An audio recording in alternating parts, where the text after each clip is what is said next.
Di adegan sebelumnya terlihat pada Starla yang dimana Starla yang sedang menemani Arya yang sedang di rumah sakit. Lalu terlihat juga pada Starla, rupanya Starla ini benar-benar sangat pusing sekali dengan apa yang terus-menerus cobaan yang selalu datang bertubi-tubi pada mereka. Bahkan saat ini Arya jatuh koma belum juga sadarkan diri di rumah sakit. Setelah itu terlihat pada Starla, rupanya Starla berusaha untuk menghubungi Nina, sekretaris kantor Hardiman Group.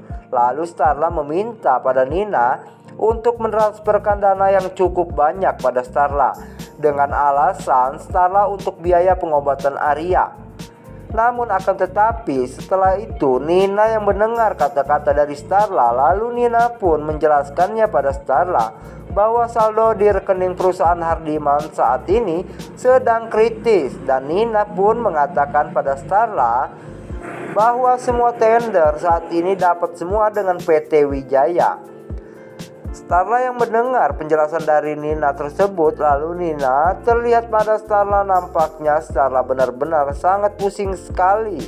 Namun di sini Starla tidak kehabisan akal sehingga Starla meminta pada Mama Mayang agar Mama Mayang menjualkan semua emas batangan Starla yang tersimpan dengan sangat rapi.